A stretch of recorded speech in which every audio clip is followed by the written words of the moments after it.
Thank you. Um, my name is Navisha Pradhan, and I'm a senior associate with the US-India Strategic Partnership Forum. And I'm here today as a youth delegate, and I'm very honored to be calling upon this panel.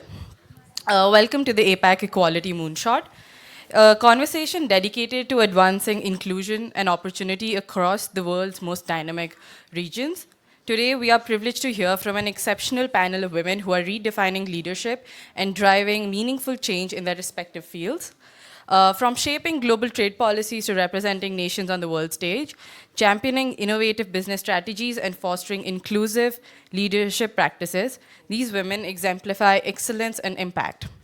This promises to be an enlightening and empowering discussion. And our moderator for today is Dr. Sandy Shong, founder and principal, Verity Consulting.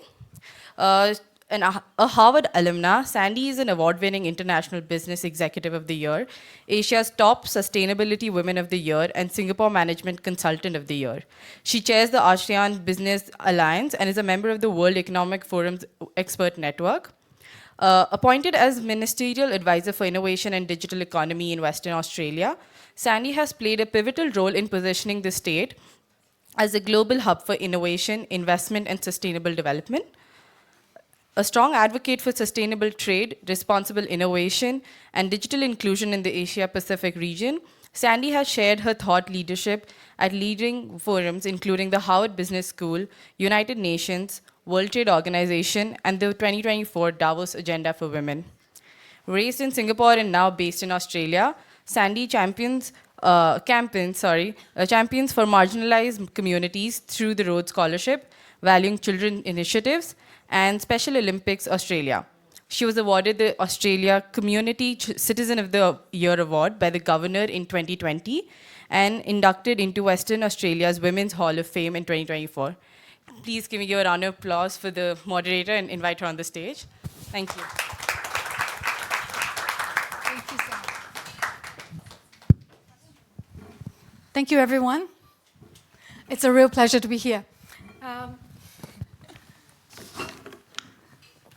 My name is Sandy. I just want to first of all say thanks to all the amazing people who are here in this room, including our sponsors, Skillsome, Basam Wealth Management, of course, Kadu Limited, and also QBOS. Without them, this panel would not have been possible.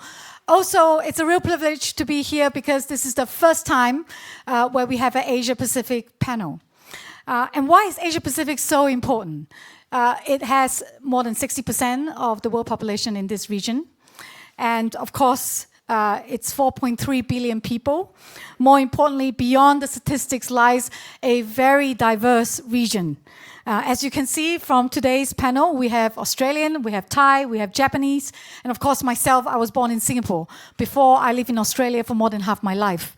And with all these regions burgeoning growth, I think it's important to listen to what we have done so far in contribution to not just sustainability, equality, but also technology.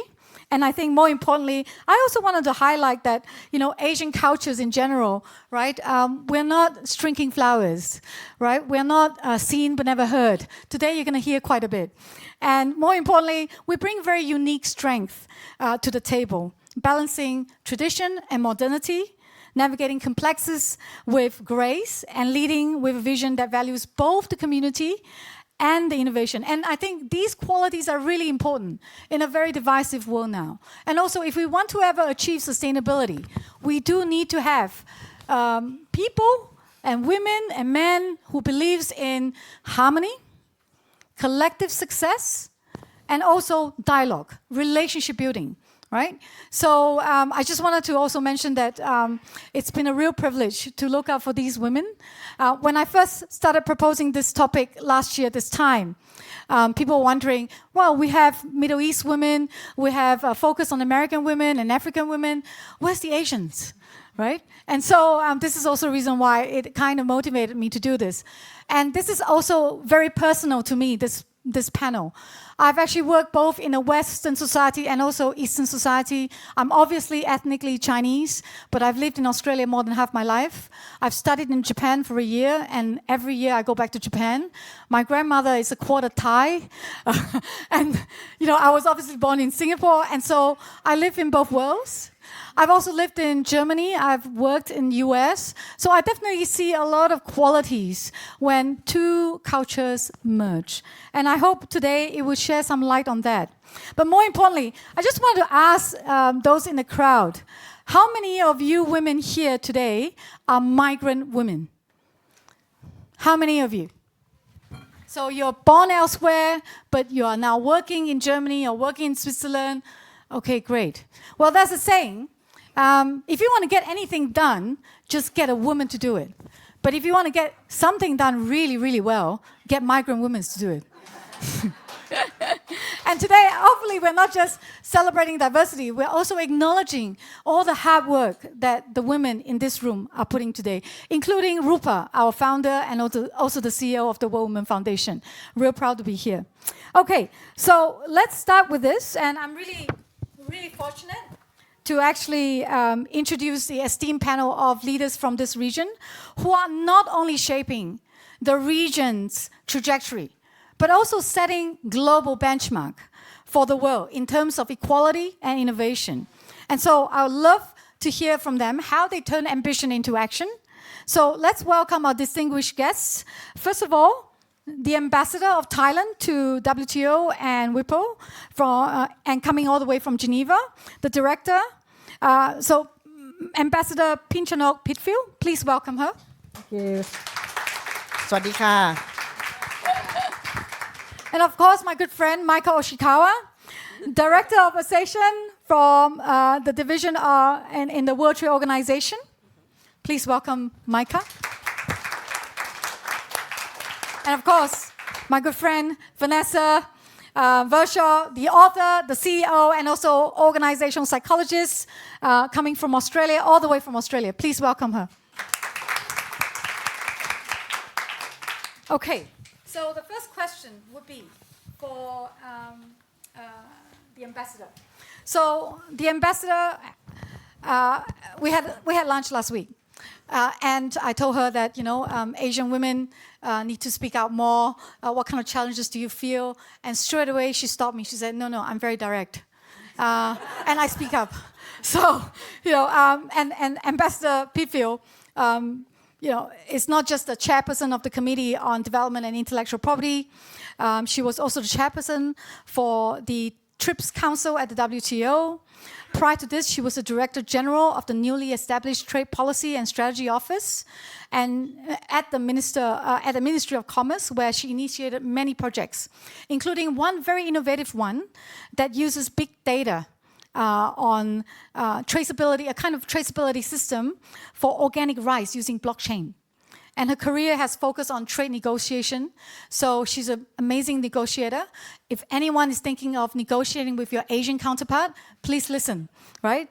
Ambassador Pinchanok was also educated in New Zealand, Japan, and has undertaken training in WTO at the Harvard Kennedy School of Government, Capital Market Academy, Thailand Institute of Justice, and the Thai Institute of Directors, and IMD. Ambassador. Yes. Please tell us a little bit about your life and also your career as a woman, and not just any women, Asian women, in the World Trade Organization for your ministry as well, negotiating. And I bet this is also a world full of men. I would say 99% men. Maybe less. Good. Good, Julia. So tell us a bit about your experience. Like, how did you get into this position, and what are some of the interesting experience you have seen? Right. Thank you very much. And I'm very, very honored to be here representing the community of the Asian women. And as Sandy have said, it is the first time that we have our Asian representation and the group discussion. So I hope that the experiences that we have will be useful and interesting. Yes, I have been doing work on technology, sustainability, but I'm glad that I was not invited to the previous panel on fertility because I would not be able to share with you any tips because I just got married at 51 years old. So the only thing that I can help you with advice regarding fertility is upstream activity to keep all your name card available all the time in case you see somebody. I'm sorry, yeah. But this is just to get the mood lighten up a bit because it's always a challenge to speak in the afternoon. Yeah. To answer questions of Sandy, yes, I have been a trade negotiator for 36 years now. Since this year, this is 36 years that I have been working in the government, and most of that time I've been trade negotiators, and here twice as diplomats. So I maybe briefly just share that I am not here as ambassador by chance. Of course, in the beginning, I got scholarship, so I had to pay by working for the government. But then I saw the path of my career that I liked, and I prepared myself to be here. So you have to know where you want to go, and being a negotiator is a tough job. But I was in Geneva twice. I have been in Geneva twice. Once when I was young and quite cute and pretty, but I was very, very intimidating. That's it, according to my counterpart, the male counterparts. They said that we thought that you are a Thai woman. You should be very nice, smile, always smile, being nice, say things not loud, no shouting, no banging on the table, but I did all that, yeah. So that was his experience which not only as a negotiator, but as a negotiator from an Asian country whose perception is always that we have to be nice and gentle. I tell you what, we are nice and gentle, but we can be very tough and we are very professional. Yes. So, but that was the experience that I had when I was young. When I grew up, I think now that I am an ambassador, I don't have to make face like this to get my things done all the time. I can do things like this too. So I would say that being a woman has an advantage, being a negotiator and a diplomat, because we can play many roles.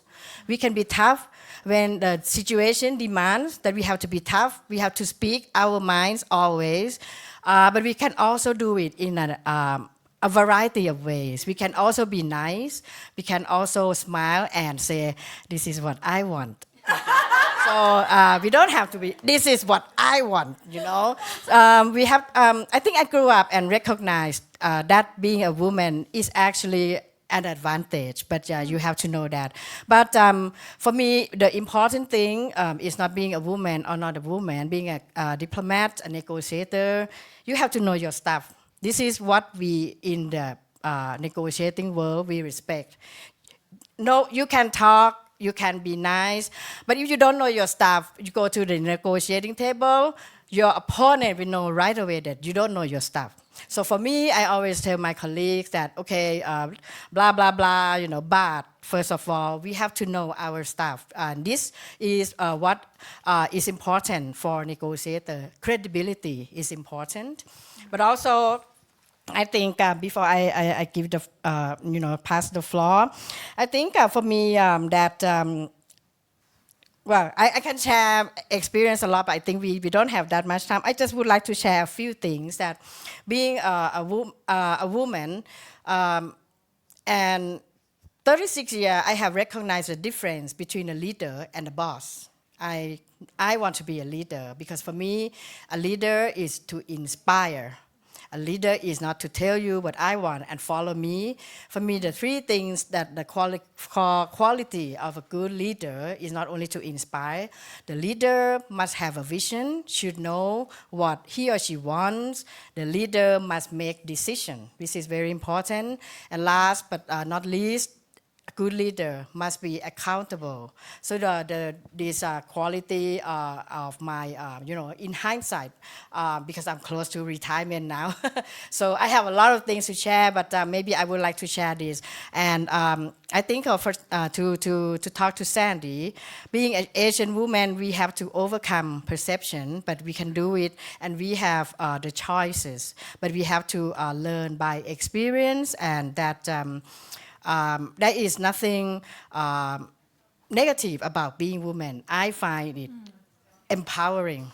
Yeah, I don't want to say we can manipulate the men, but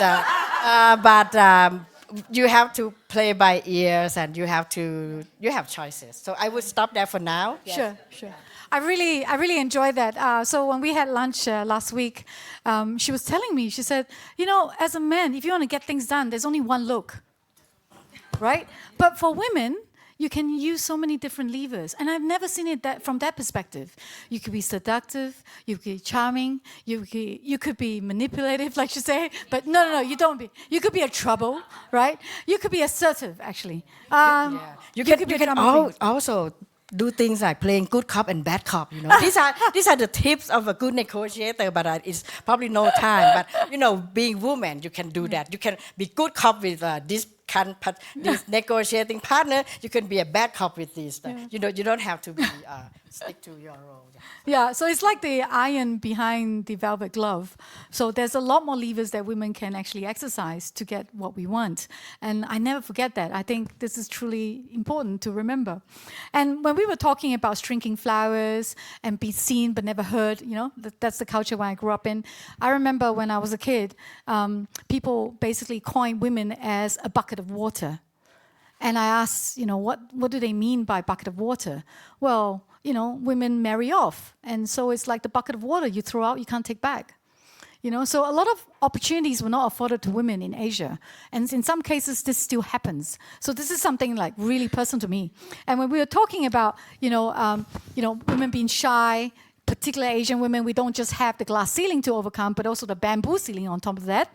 I remember Micah, our esteemed guest over here, she said, no, I think Japanese are even worse than the Thai, right? So Micah, I just wanted to briefly introduce you to the crowd.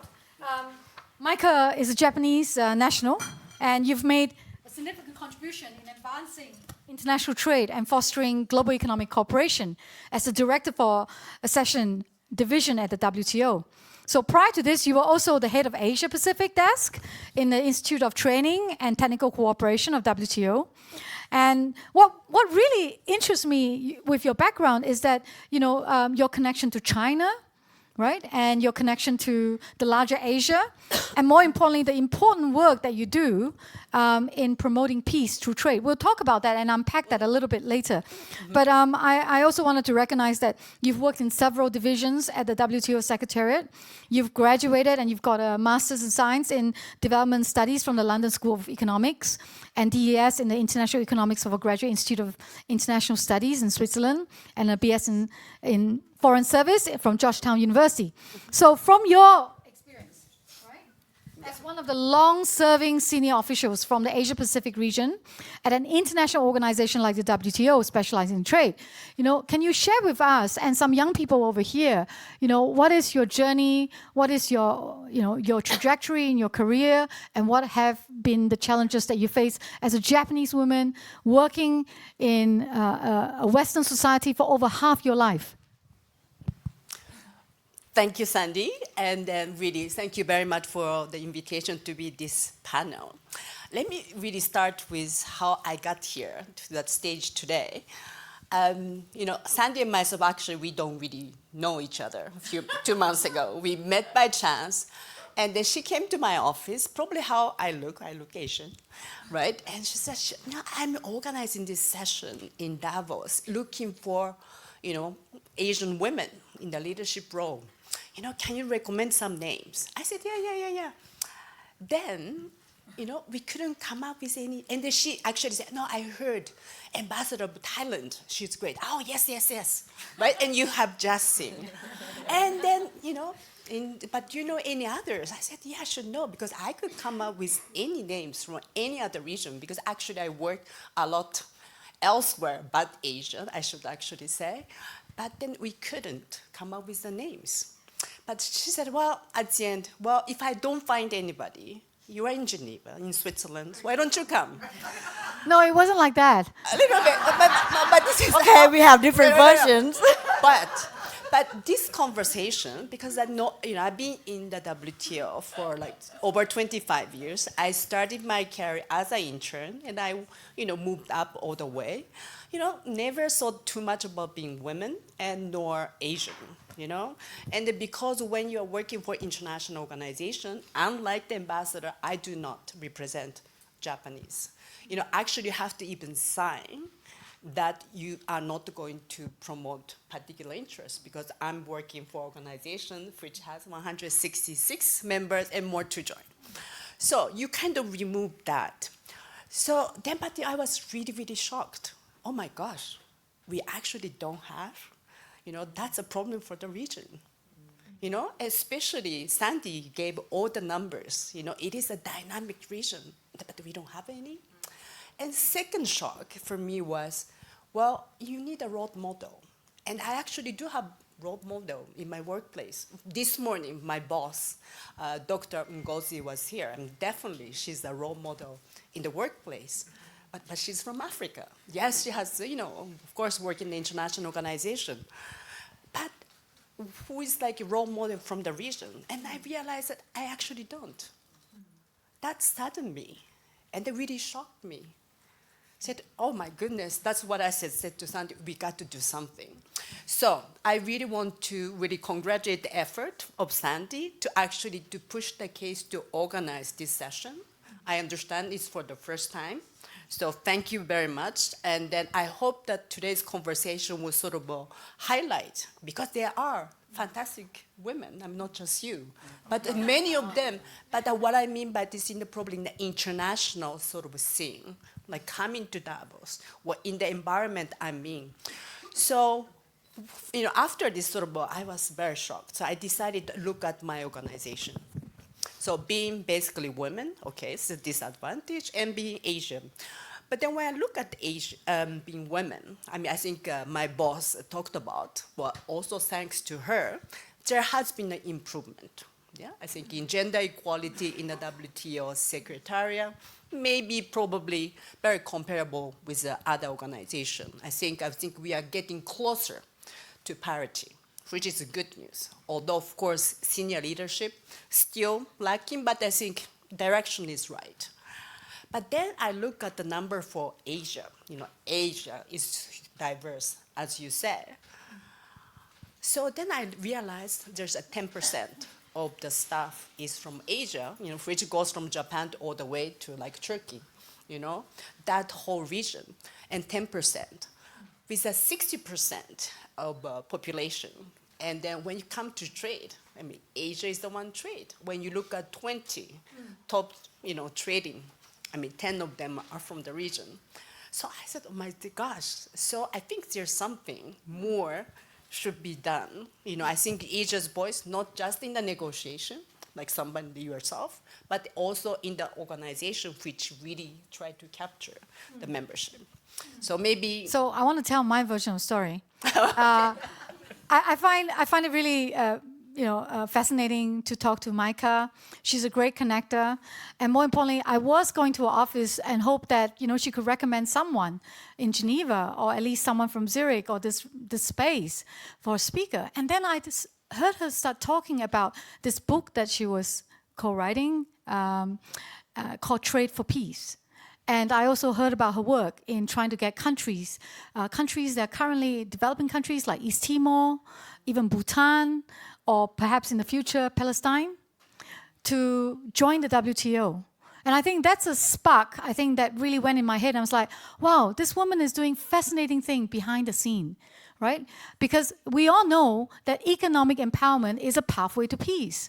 When there's only war and people can't see a future for tomorrow, then the only thing that can fill their space, their mind, their hearts are going to be hate and violence. So, I just wanted to, it was just a eureka moment. And I was like, oh my God, I'm sitting right in front of this woman asking her for recommendation when I should actually have her on my panel. So thank you so much, Micah, for the introduction. But I'll come back to you very quickly later Okay. about your story. But I want to talk to Vanessa. Vanessa, we met last year, didn't we? We did. Yes, and Vanessa interviewed me for this book that she's writing, coming up soon. It's called Sisterhood Paradox. It's about why women are toxic to other women. and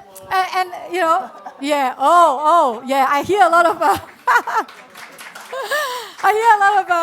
of interest in this room, right? Why are women not supporting women? We're all sisterhood. We should be supporting other women. What is it an environment that causes women to compete and pitch against one another when in fact we should band together? So she offered some really interesting insight. And I just wanted to hear your background because I know, Vanessa, you're also a migrant or a child of a migrant in Australia. Yes, Yeah? I am, absolutely. So I'm a child of a Greek, Italian, Dutch, Norwegian background.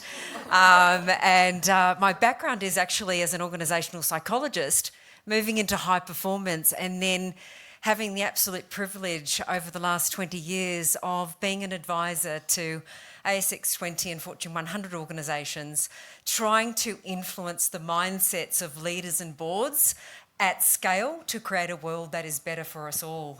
So doing what I call the slog in the trenches with leaders, with boards, trying to get them to really shift their mindsets towards ones that actually are of benefit for people and planet.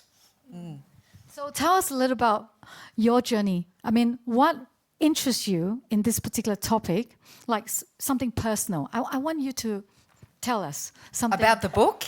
Not just the book, but what Okay, I drives was you gonna to go write a there. book like that? What drives you to write a book like that? And I thought that was fascinating. Yeah. So, look, I'll start by answering the question, if I might. Firstly, absolute honour to be here and how fabulous to have an Australian representative, kind of Australian here today. So thank you so much, Sandy, firstly. I think what's really interesting is just working behind the scenes with the leaders that I get to work with women and men, and watching the state of play from a global perspective of what's been happening in gender equality in the world, and then thinking about the work that I do in Australia. And there's a really interesting stat that came out a couple of weeks ago, and here it is. Are you ready? This is going to blow your socks off. So men called Andrew, Mark or Michael are more likely to lead Australian organisations than women. Okay, so if your name is Andrew, Michael or Mark, you are more likely to lead an Australian organisation than if you're a woman. This is seriously, I'm a social scientist, data backing up this research. Let's just sit there for a minute. And to be honest, the stats in Australia are quite similar with the rest of the world, and I wanted to talk a little bit about that if I could, where we're at and kind of why. 91% of CEOs in ASX 300 organisations are still men. 1 in 8 women are put into executive roles in Australia. That's lower than 1 in 4 from only 12 months ago. The state in Australia is that we are not only moving at a glacial rate, I would call it fossilised in terms of watching women going into leadership roles. Now, there are a few things going on, and as a psychologist, I thought it might be interesting to share with you some of the psychology around what I'm seeing. Would you like to know this? Yes. Okay, so again, get ready for this. I don't think you are. Okay, so let's go. Survey that came out last year from the National Census interviewed tens of thousands of Australians and asked for their views on DEI and how far along we were. Most people, in fact 89% of Australians surveyed, said that the problem had been fixed and it did not exist anymore. Okay, let's just go there for a second. Of the men that were researched as part of this cohort, to go a little bit deeper to try and understand what was going on, they actually told the researchers, in fact 98% told the researchers, that they did not believe that women were disadvantaged in the world of work in Australia, nor were minorities. Okay, so let's just go there for a second. This is what we're up against. Now, if you think about this from a psychological perspective, this is a serious mindset shift that needs to happen in Australia because it's actually stopping our ability to actually fulfil our potential as a nation. What are some of the repercussions of this? Men are backing away from supporting women in the workplace. In fact, a very senior and prominent executive woman that I interviewed before coming to Davos, I asked her what her thoughts on the matter was, and she told me this. She said, V, they call me V, so you can too. She said, I had an alarming conversation with a very high-profile gentleman in Australia who said to me, look, there's something that they will never tell you. The 30 to 50-year-old males in Australia are absolutely terrified of women advancing in the workplace because of the fact that they see it as disadvantaging them. And as a result, they are pulling their support. And we are seeing it in a number of ways. Any support for DEI programs in Australia are being pulled right now, as we speak. Part of the reason also, to be fair, is that employers aren't able to explain the rationale for those programs as well. But there exists a real fundamental shift that needs to happen in Australia to be able to start shifting the dial for women because of the fact that Australia is in a state of delusion, I call it, or more positively spun, over-optimism about how far we have really come. And herein lies the challenge. Vanessa, I remember you have given me some stats on the number of women on board ASX in Australia. Can you care to share that? Sure, certainly. 1 in 4 women on boards in Australia. So the stats are very, very minor. 25%. 25%, that's correct. I guess there are some green shoots. Not enough to shift the dial at this point though, Sandy. Green shoots, 90% of Australian organisations do actually have some type of DEI policy in place, which is excellent. Yes. And we have reduced the gender pay gap by 0.6% in the last 12 months. I know I don't even want to say it, in the last 12 months.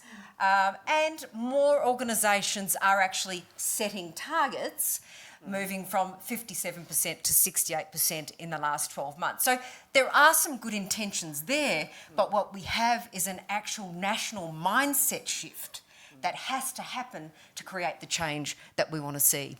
It's very interesting. Thanks, Vanessa, You're for welcome. sharing that. In fact, yesterday on one of the panel, when they talked about how media is representing female and male leader, I was actually quite curious as to why Mark Zuckerberg, right, a prominent leader in the tech space, has said that, this very testosterone-driven thing, then I think someone, please correct me if I'm wrong, but he said that the workplace is now not masculine enough, men are being emasculated. So it's quite interesting why he said that. I'm really, really surprised. Obviously, that's probably the reason why the Sandberg left. So we do have this movement as well. I mean, recent with the Trump election, you see that a huge rise of young men voting for a really masculine kind of character. So I wanted to change tack a little bit because you're saying that these CEOs could not justify why they need to have more women on the board. That's correct. Okay. And then here, I want to share these stats with you in this room. Thailand, for example, very interesting country, a land of smiles, very friendly people, very submissive, seemingly submissive women. And it is actually a country that has at least 82% women on their boards, which is really interesting. They are higher than global average and also regional average. So when you ask people, which country in the world that has most CFO or CEOs in their public listed company? Actually, Thailand. Not the US, not Australia. And I want to share another stats with you. 2023, the S&P Global Sustainability Index, they are looking at, say, which country has the highest ranking of reaching the sustainability target. Guess which country hits that too? Thailand. not any of the Scandinavian countries. So Thailand has got the highest, with America slipping behind by just one vote or one case, and then Italy, and then Taiwan. So what I'm trying to correlate here is when you have more women on board, you achieve sustainability targets. So this is why we need to have more women on board if we want to solve the real climate issues, if we want to solve the real hunger issues and all the inequality issues. But I just wanted to share with you, I just wanted to ask your opinion as well as a Thai ambassador. I'm sure you're very proud of those stats I've just shared just now. But I wanted to know more about what kind of policy do we need to have in the region, in the Southeast Asian region, right? So a lot of women still are unable to get the same pay as men. There's still obviously some gaps. So what kind of policies is required for women to participate, not just in the operational level, but also at the executive level? This is what's happening in the US and also in Australia, for example. Like Asians are really good at the support level. But in the executive level or board level, you rarely see Asians participating, even though they are probably the highest number of graduates from the Ivy League universities. They have the highest SAT scores. So I'm just really curious what your thoughts are on this. Okay, thank you, Sandy. The gentleman, I'm going to say something, but I'll let you know first that I love you. We love you. We all love you. But I would just simply say that the Thai women are smarter than men. And that's why we are more in the position of power. Okay, I may be a little bit well. No. I would say this. It's not that you're not smart, but okay. Let's say in my Ministry of Commerce we have 54% women. And I am the 11th ambassador of Thailand to the WTO, and I am the 5th female ambassador. So it's half-half, In the public sector in Thailand, I have asked this statistic, and the answer I got is that women pass the exam more than the men. And that's why we have more women in the government of Thailand than the men. Simple as that. And therefore, this is the matter of intelligence. I'm not saying the men are not smart, but they cannot compete with us when we have to take exam. But I think the interesting case is when I look at the private sector in my country. It is true that Sandy said that we have more women in the business sector, but very few of them could push through the glass ceiling. In the past, I have seen that many private sector female executives, they are either the family members or they are married to the family, or she just own it. But increasingly, and I'm very happy to report that increasingly we see more professional ladies becoming a CEO or leading important conglomerates in the private sector as well. But this is, I think, one thing is that, yes, Sandy, I think that women can be quite practical, notwithstanding the toxicity, which I will find out later what that was all about. But I think in terms of women are practical, and if they want to get things done, they will get things done. Another thing is, I would say I heard from many of my ex-bosses. Women have more accountability than men. When they have to do something bad, they tend to hesitate. They don't want to be engaged in corruption or something like that. So I'm not blaming all the gentlemen here, but there are things that maybe female quality and character is that. But I would like to just say one thing about the gender issue, Sandy. Sure. This is an issue that we talk about in the WTO. I'm getting serious now because this is a serious issue.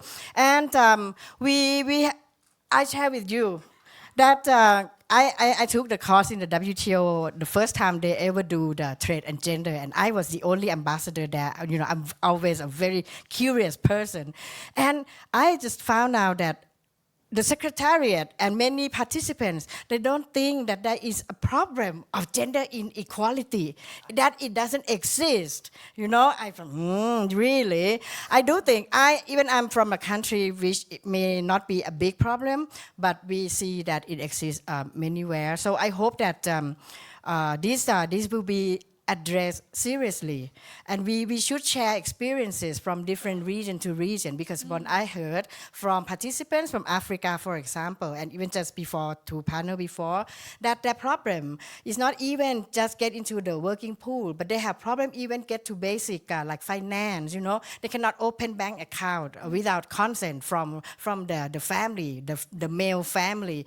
So problem of gender inequality vary. So if you ask me what we should do is we should have a forum where we can share experiences and how to address them. And also I would like there somewhere to highlight the role of women in contributing to economic development. I'm a trade person, so I just look at that. So there are things that we should highlight, that we are not just normal workers. We actually contribute to the well-being of the world and the global economy. I would just stop there. Yeah, Thank you. absolutely. So this is a great segue for me to ask question with Micah. Yeah. Yes. So you know that women in trade is a really important issue. When women are economically empowered, the community thrive. When the community thrive, children go to school, people get educated, we spend more money on healthcare, so on and so forth. So from your perspective, right, with the work that you do, the really important work that you do, what kind of gap must we bridge now so that more women can get access to economic empowerment internationally, right? And more importantly, some of the amazing work that you do in helping these developing countries to join the WTO, and how that could also be a way of including women so that they're not in a country repressed, they're not in a country of war, and they're not in a country of deprivation. No, thank you very much. Before I get into that, I just wanted to, I was really shocked by the number, how Thailand is doing so well. Asia is diverse, yes. But, I come from Japan, and this is part of the reason why I have not gone back is because of, probably I wouldn't have opportunity. So I think being international environment sort of allow me to progress career-wise. And then this is something actually said by the Japanese man, because, I'm well-educated, I have a trade expertise. Do you want to come back? So I said, no. First of all, we cannot pay you as much as being paid in the WTO. And then most likely, they don't know what to do with me because I'm just, I'm not just Japanese, So I think that was a really one factor. I have not thought about going back to Japan. Having finished, I studied, yes, you're right, I'm Japanese. I grew up partly in China. I studied in the US and Europe. And of course, I had the option to go back. But given the situation, which is quite bad, I think even in Asia, that's prevented me. Okay, going back to the question, what the work of the WTO. So I think, this morning, those who are here this morning, I think my boss has already spoken. But let me just sort of start a little bit what also WTO member, because again, WTO is a member-driven organization. My role is very much, Secretariat's role is to support. I would say, I think the issue of gender and trade and gender, came rather late in the WTO. It's only 2017, so 8 years ago, and really 80% of the member made declaration. And trade, actually, for linking trade and women empowerment. And I think there's enough evidence to it, as only 8 years ago, it came to a realization, and it was not 100% of the membership. That's already tell you. And so I think you mentioned about sharing experiences. And I think the first phase of this work done by membership was very much about sharing the experiences. So I think, being multilateral, I think this has been very good. But what I wanted to say was a little bit adding on what my boss was saying this morning. So I think this was a lot of talk, sharing experiences, but has never really led to action. So what I think I have to give credit to having DG, who is female. Yeah. And then with that, she has really pushed forward and then really established the fund called the Women Exporter in Digital Economy Fund with like, 50 million. That's I amazing. know it's a big, and then in the WTO, this is huge. Our budget is only 200 million US dollar. So Right. imagine pitching for 50 just for this cause. This is huge, So it's still at the initial phase, but I'm sure this will take off. And I think the point is, I think it was mentioned in other sessions. I think leadership matters. Yes. And this is something that I want you to emphasize. And of course, the culture matter. So, Very quickly, Vanessa. yeah.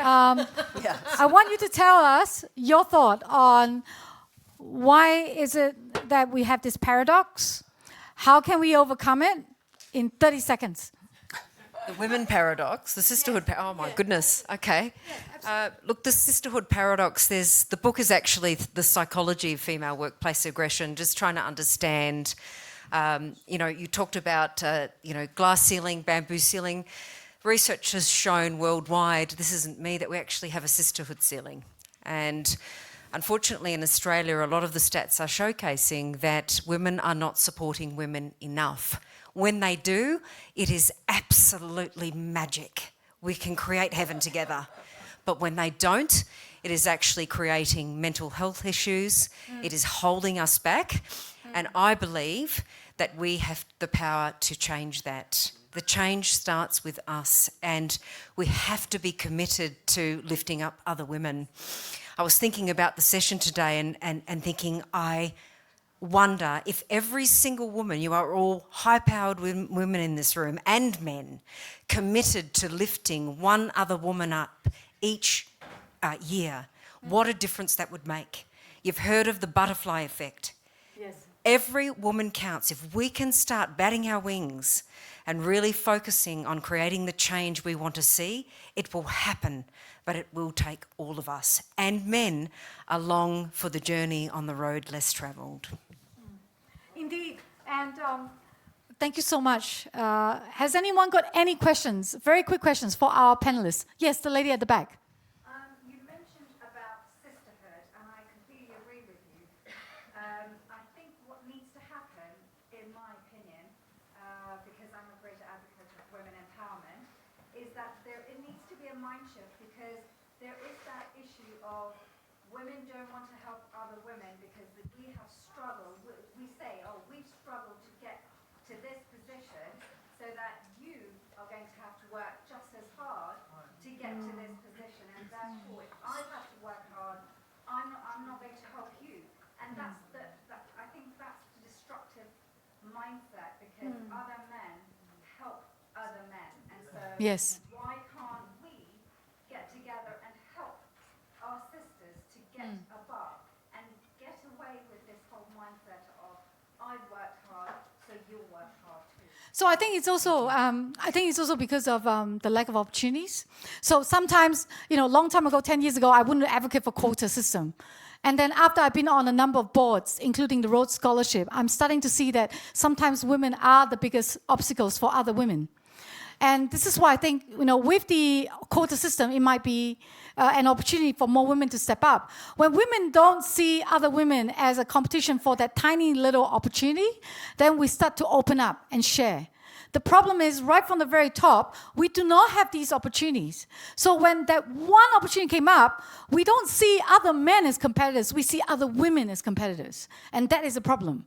I mean, feel free to add if you have any thoughts on this. Any other questions? Yes, Tiana. I just wanted to ask,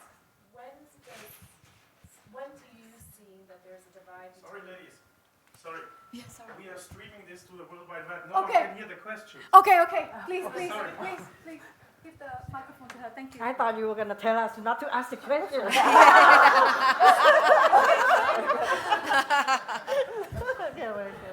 Thank you so She's much. about to tell him something. No, Tiana, go ahead. Thank you so much. This has been a wonderful panel, and thank you so much, Sandy, for getting everyone together. I'm also a migrant woman. I've been living across Dubai, London, was born and raised in the US, Vietnamese background, but now living in Singapore. I wanted to ask, what effect do you see between the different cultures from the Asian culture versus Western culture? Because there is a collective mindset rather than this individualistic mindset. And also, how do you try to find this disconnect between being an impactful decision maker, especially being a part of a community, whether it's through work or others, and also not being symbolized as a token person, as a woman or a minority or an Asian on such. Thank you. Thank you. Tiana, from my experience, I find myself switching between identities all the time. When I'm in Australia, I realize that I have to stand out, I have to speak up, and I have to be out of my own comfort zone. When I'm back in Asia, I need to be more quiet, listen more, be more humble. And I definitely see that these are just some of the qualities that, when you combine, it could be very, very strong. And also, I think it's very typical Asian to always think of not just yourself, but for the collective interest. You have your right to not wear a mask, but I think it is important that collectively we take care of those who are most vulnerable, which is the elderlies, which are the poor, or the people who have less access to healthcare. So that's our perspective, right? And I think there's a lot of value in this because now we are in this world where you have a leader that wants to break down multilateralism because what is mine is mine. What is good for my country is good. So very often, I often appeal to people and say, look, you care about your family, yes? Yes? Do you care about your community? Of course. So if you are a proud Australian or Egyptian or Japanese, why can't you be also proud of other countries, of being a global citizen? We can all do our parts. So in terms of, in terms of that aspiration, that's what I believe in. But you might want to also hear from Vanessa's perspective because I think she's got some good thoughts. Yeah, no, I love the question. Thank you. And I think it's one of those things. I just want to start by saying my motto to all the women that I work with is copy no one. There is no singular way to lead and you have to find your unique way and own it. Claim your space without apology and just be who you are. And that is 100% what I advise and that works. Some absolutely fabulous research that's come up recently from Princeton showcasing that women are absolutely naturally hardwired to be successful and lead in a VUCA context. Couple of key points, and I could go on all day about this. I'm so passionate about it. One, we are more empathic than men. Does that mean men are not empathic? Absolutely not. But we are more naturally hardwired to care and connect in a way that the world needs more deeply. And how does that come to play in the working context? We have to move beyond being ego-driven and a state of individual giftedness to moving towards harnessing that collective genius that comes from us all. And women are natural collaborators in that space, and that is what we do. We've got such a high instigation of mental health concerns in the world right now. Why? Because people are emotionally disconnected.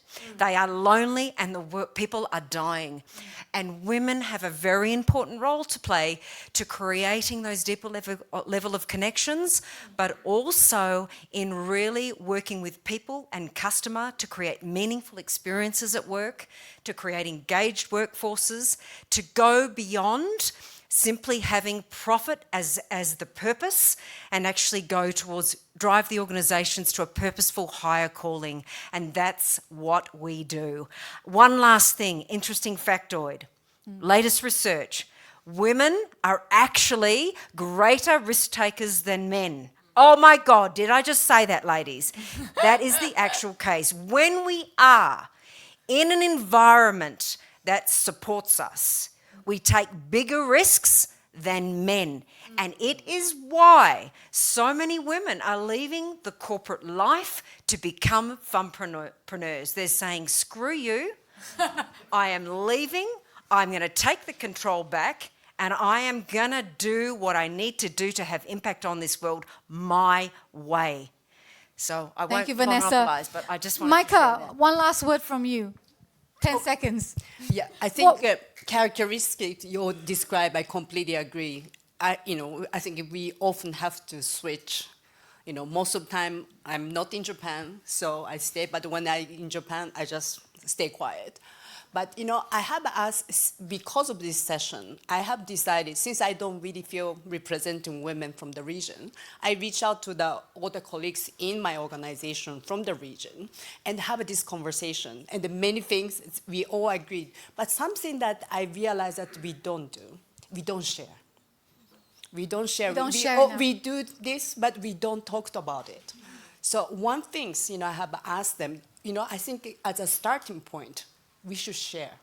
Yeah, because one of my colleagues said, the fact that we try to do this shifting, yes, because we are so professional, but start to feel challenging at some point, and especially in the more fragile and the very uncertain environment. Yes. It's very difficult because, you cannot be a different person. You are one person. Yes. So that's something. So I think the more we share, I think the better to, cope with going forward. Thank you very much. And last word from you, Ambassador. Well, first of all, I would like to say that I agree with everything. This is the normal diplomatic word. I agree with all the previous speakers, but I would like to add a few points. First of all, I thank you very much for all the gentlemen who are here. We want to work with you. We are happy you have recognized that there are women issues here, so we look forward to working with you. Secondly, I'm also of the cultures. Looking glass. I'm not a typical Thai woman. Has it served me well? In the past, sometimes I have problem because some men, some nations, some people get offended more having heard the direct words from me as a woman than he would have felt from other men. So as I grow older, there are lessons of life that you have to learn, but never fear to speak your mind, and especially in my profession, it is my job to protect my country's interests. So, I think it is very important. My last point is that we are here with many professional people, right? The ladies here are mostly in corporate or mostly in corporate, right? I'm probably one of the public sector. But don't forget that our sisters around the world having more problem than us here. Our concerns here are career, access to career promotion, but there are more fundamental issues affecting women around the world. I would like all ladies here and all the gentlemen, of course, to open their minds and recognize that there are existing problems that we need to address. Thank you. Thank you. And with that, we say thank you to all our amazing panelists, and thank you so much for your support. See you next year in 2026.